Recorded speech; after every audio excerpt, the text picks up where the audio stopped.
लेकिन इसके बावजूद उदारवादियों की यानी कि मॉडरेट्स की कुछ आलोचनाएं की जाती हैं। तो वो कौन सी क्रिटिक्स हैं, वो कौन सी आलोचनाएं हैं, उनको हम यहाँ पर देखने जा रहे हैं। आपके सामने कुछ बुलेट्स मैंने लिखे हुए हैं, आशा और इस पे मैं डिस्कस भी कर चुका हूँ, इसलिए वापस एक बार थोड़ा सा इसको देख लेते हैं। उदारवादियों के बारे में एक सामान्य आलोचना ये की जाती है कि इनका जो रिप्रेजेंटेशन था वो बहुत लिमिटेड था, सीमित प्रतिनिधित्व था। अब सीमित प्रतिनिधित्व या लिमिटेड रिप्रेजेंटेशन का मतलब क्या है? कल की क्लास में मैंने बताया था कि जितने भी उदारवादी नेता थे वो उच्च शिक्षित संपन्न वर्ग के लोग थे, यानी कि वो देवर हाईली एजुकेटेड, देवर फाइनेंशियली साउंड। वो एक ऐसे ऑक्यूपेशन से या ऐसे जॉब से आते थे जिनकी रेपुटेशन थी। तो इन सबको मिलाकर हम कह सकते थे कि ये जो लीडर्स थे, मॉडरेट लीडर्स, ये एलिट क्लास के थे, अभिजन वर्ग जिसको हम कहते हैं उसके थे। और इसीलिए इन्होंने जिस जिस स्ट्रेटेजी को अपनाया, इन्होंने जो गोल तय किए, वो भी सब उस एलिट क्लास तक ही मतलब उनकी लिमिटेशन वहीं तक रह गई, वहीं तक वो सीमित होकर रह गए। तो ये आम लोगों का प्रतिनिधित्व नहीं कर सके। जो जनरल मास था, उस जनरल मास को ना तो कन्विंस कर सके और ना ही उसका रिप्रेजेंटेशन ये कर सके। तो एक तरह से हम कह सकते हैं उदारवादी कौन थे? ये एलिट क्लास को रिप्रेजेंट करने वाले लोग थे, जबकि होना क्या चाहिए था? मास को रिप्रेजेंटेशन मिलना चाहिए था, लेकिन मास को ना मिलकर एक क्लास को रिप्रेजेंट इन्होंने किया। तो ये इनकी पहली आलोचना।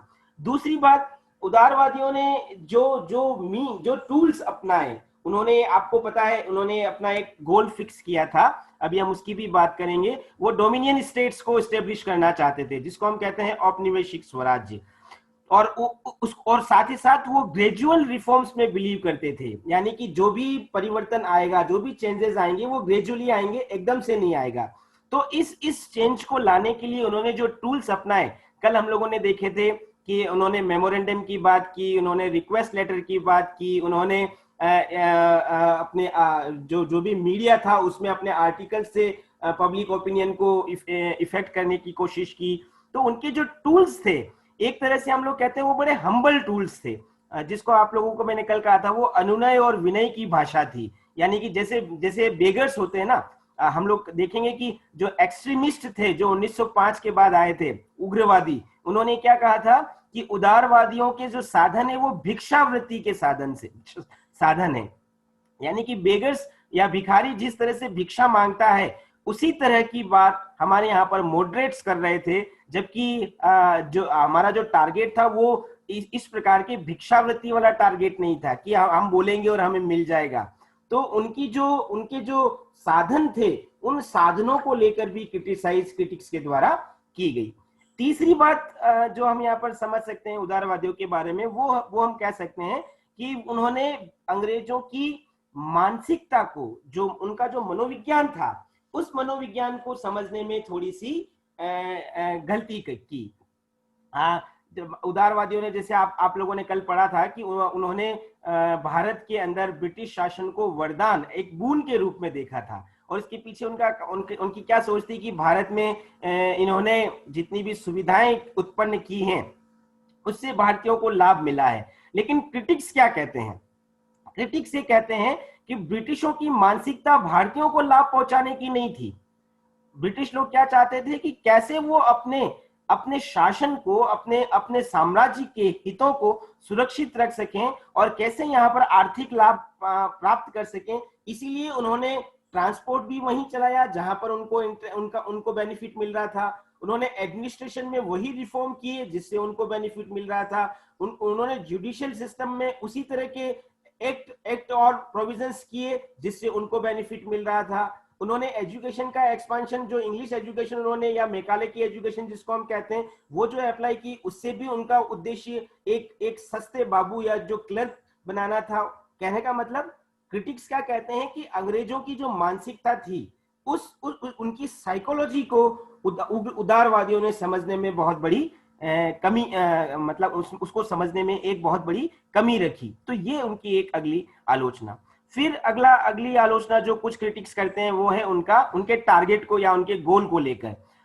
हम लोग, जैसे आप लोगों ने तिलक के बारे में पढ़ा है, बाल गंगाधर तिलक का एक फेमस कोटेशन क्या है, स्वराज्य मेरा जन्म सिद्ध अधिकार है और मैं इसे लेकर रहूंगा। और तिलक कौन थे, एक एक्सट्रीमिस्ट थे, उग्रवादी थे। और जो ये जितनी भी एक्सट्रीमिस्ट आइडियोलॉजी थी जो 1905 से चली, इन्होंने पूर्ण स्वराज्य यानी कि पूरी आजादी को अपना लक्ष्य घोषित किया था। लेकिन उदारवादियों ने ऐसा नहीं किया था। उदारवादियों का टारगेट क्या था, उन्होंने क्या माना कि इंडियंस अभी इनमैच्योर हैं, मतलब उनमें मैच्योरिटी है ही नहीं। किस बात की, कि वो अपना शासन खुद नहीं चला सकते। इसीलिए पहले उनको उनको एक्सपीरियंस मैच्योर बनाना पड़ेगा, एक्सपीरियंस देना पड़ेगा, और जब उनमें मैच्योरिटी आ जाएगी उसके बाद ये अथॉरिटी का ट्रांसफॉर्मेशन होना चाहिए, ऐसी उनकी सोच थी। तो जब तक इंडियंस मैच्योर नहीं हो जाते तब तक क्या होना चाहिए, तो उन्होंने अपना एक टारगेट फिक्स किया कि इंडिया के अंदर एक डोमिनियन स्टेट स्थापित होना चाहिए, जिसको हम कहते हैं औपनिवेशिक शासन, औपनिवेशिक स्वराज, डोमिनियन स्टेट। इसका मतलब क्या है, कल मैंने बताया था कि शासन तो हम करेंगे लेकिन जो सारी गाइडेंस रहेगी वो सारी गाइडेंस ब्रिटिश लोगों की रहेगी, ब्रिटिश अथॉरिटी की रहेगी। तो मतलब हम पूरी तरह से सॉवरन नहीं रहेंगे, हमारे ऊपर ब्रिटिश हुकूमत का आधिपत्य बना रहेगा। तो ये जो टारगेट उन्होंने फिक्स किया था उदारवादियों, उग्रवादियों ने, और उसके बाद दूसरे आइडियोलॉजी के लोगों ने भी उदारवादियों के इस टारगेट को अधूरा बताया और उसकी आलोचना की। फिर कुछ और बातें भी कही जाती हैं उदारवादियों के संदर्भ में। कुछ क्रिटिक्स ये कहते हैं कि उदारवादियों ने इंडियन कल्चर को इग्नोर किया। आप लोगों को पिछले टॉपिक में मैंने बताया था, यूरोप के अंदर भी बहुत सारी रिसर्च ऐसी हुई जो जिसने इंडियन कल्चर की ग्लोरी को, हमारी सिविलाइजेशन के ग्लोरियस फॉर्म को, उसके नेचर को, उसको एक्सपोज किया, और उससे एक तरह का नेशनलिज्म हमारे अंदर आया। इंडिया के अंदर भी बहुत सारा लिटरेचर, बहुत सारा वर्क ऐसा हुआ जिसने इंडियन कल्चर और इंडियन सिविलाइजेशन को वापस स्थापित करने में योगदान दिया। लेकिन उसके विपरीत जब हम उदारवादियों की बात करते हैं तो उदारवादियों ने अक्सर ये कहा कि western literature, western education, western values, western institutions, यानी कि उन्होंने भारतीय संस्कृति, भारतीय मूल्यों को उपेक्षा नहीं की। मतलब एक तरह से हम कह सकते हैं उनकी तुलना में उन्होंने वेस्टर्न कल्चर को ज्यादा प्राथमिकता दी। तो हमारे आलोचकों के द्वारा यही कहा गया कि जिन बातों को वो पश्चिमी जगत में देख रहे थे, वेस्टर्न कल्चर में वो देख रहे थे, वो सारी बातें इंडियन कल्चर में भी थी और उनको इग्नोर किया इन मॉडरेट्स लोगों ने। तो ये भी एक उनकी क्रिटिसाइज का आधार बना। फिर एक लास्ट बात हम लोग कह सकते हैं, कुछ आलोचक ये भी कहते हैं कि जितने भी उदारवादी नेता जो थे उनमें सेक्रीफाइस की फीलिंग नहीं थी, lake of feeling of sacrifice, मतलब त्याग की भावना का अभाव था। आप 1885 से लगाकर 1905 तक का हिस्ट्री उठा के अगर हम देखें तो हम ये नहीं कह सकते हैं कि कोई भी उदारवादी, बड़ा उदारवादी नेता जेल गया हो, जिसने लाठियां खाई हो, या जिसने अनशन किया हो, या जिसने कोई एग्रेसिव तरीके के अंदर मतलब ऐसा कुछ किया हो जिससे इफेक्टिव उसका इम्पैक्ट पड़े। उनके साधन क्या थे, प्रार्थना पत्र दे दिए, रिक्वेस्ट लेटर दे दिए, या जो रिप्रेजेंटेशन एक कमेटी बना के रिप्रेजेंटेटिव कमेटी चली गई अपनी बात को रखने के लिए। तो उनके जो साधन थे वो एक तरह से ऐसे साधन थे जिनको अपनाने से किसी भी प्रकार का कष्ट या मतलब त्याग करने की जरूरत नहीं थी। तो आलोचक क्या कहते हैं, आजादी पाने का जो टारगेट हम लोगों का था उसमें इस प्रकार की भावना होनी चाहिए कि हम अपने देश के लिए कुछ भी कर सकें, हमें डंडे खाने पड़े तो खा सकें, जेल जाना पड़े तो जा सकें, और भी इससे भी ज्यादा अगर कुछ अत्याचार सहन करना पड़ सके शासकों का तो वो भी हमारे अंदर करने की भावना होनी चाहिए। लेकिन उदारवादियों में ऐसी भावना नहीं नजर आती है। तो ये कुछ पॉइंट्स हैं जिसके बेस पर हम लोग कह सकते हैं कि उदारवादियों के संदर्भ में बहुत सारी आलोचनाएं भी क्रिटिक्स के द्वारा की गई। एक आखिरी बात जो अब हम यहाँ पर देखने जा रहे हैं इस टॉपिक से, वो है इंपोर्टेंस ऑफ मॉडरेट्स, यानी कि उदारवादियों का महत्व क्या है। देखिए हम लोगों ने उनकी जितनी भी जो बिलीफ्स, मान्यताएं थी वो कल हम लोगों ने पढ़ ली। उनकी डिमांड्स उन्होंने क्या क्या रखी वो हम लोगों ने देख ली, और उनकी क्रिटिसाइज भी अभी हम लोगों ने देख ली। लेकिन उसके बावजूद, उस क्रिटिसाइज को जानने के बावजूद हम लोग ये नहीं कह सकते कि इंडियन नेशनल मूवमेंट के अंदर इस लिबरलिस्ट आइडियोलॉजी का कोई रोल नहीं था या उनका कोई कंट्रीब्यूशन नहीं था। हम लोगों को ये एक्सेप्ट करना पड़ेगा कि उदारवादियों ने भारतीय राष्ट्रीय आंदोलन को गति देने में, उसको मोबिलिटी प्रदान करने में एक बहुत इंपॉर्टेंट रोल प्ले किया है। और उसके पीछे रीजंस हम क्या क्या बता सकते हैं। सबसे पहली बात, आप लोगों को पता है कि 1885 में एक ऑर्गेनाइजेशन स्थापित हुआ जिसको हम कहते हैं इंडियन नेशनल कांग्रेस, भारतीय राष्ट्रीय कांग्रेस। और ये कांग्रेस महत्वपूर्ण क्यों है? क्योंकि कांग्रेस की स्थापना के बाद संगठित रूप से, इन ए ऑर्गेनाइज्ड वे, इंडियन नेशनल मूवमेंट आगे बढ़ा। इसके पहले नहीं था। और इस संगठित मूवमेंट को लीड करने का काम किसने किया? मॉडरेट्स या उदारवादियों ने किया। और जब मॉडरेट्स ने इस ऑर्गेनाइज्ड मूवमेंट को आगे बढ़ाया तो हम लोग कह सकते हैं कि उन्होंने जिन जिन इश्यूज को उठाया, उन्होंने जिस तरह से ब्रिटिश चेहरे को लोगों के सामने रखा, उनके शोषणकारी एक्सप्लॉयटेशन, उनके जो लोगों के साथ वो कर रहे थे ब्रिटिश शासक, उसको जिस तरह से प्रस्तुत किया, उससे लोगों में एक प्रकार से चेतना और जागृति आई। हम लोग ये कह सकते हैं कि जो पॉलिटिकल कॉन्शियसनेस था, जो ब्रिटिश शासन के अगेंस्ट लाना जरूरी था, उसको लाने में एक महत्वपूर्ण भूमिका शुरुआती दौर के अंदर इन उदारवादियों ने निभाई।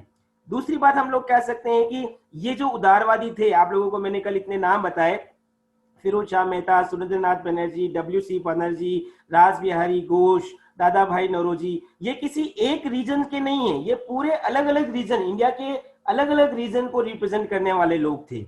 और इन्होंने अपने रीजन के लोगों को भी अपने साथ जोड़ने की कोशिश की। भले ही वो एलिट क्लास के लोग थे, लेकिन फिर भी उनका एक प्रयास था कि राष्ट्रीय आंदोलन में अधिक से अधिक लोग जुड़े। तो एक तरह से जो ऑर्गेनाइज्ड मूवमेंट शुरू हुआ 1885 में, उस ऑर्गेनाइज्ड मूवमेंट में लोगों को एकता के सूत्र में बांधने में, फ्रीडम मूवमेंट के लिए उनको यूनाइट करने में इन उदारवादियों ने प्रारंभिक तौर पर बहुत इंपॉर्टेंट काम किया।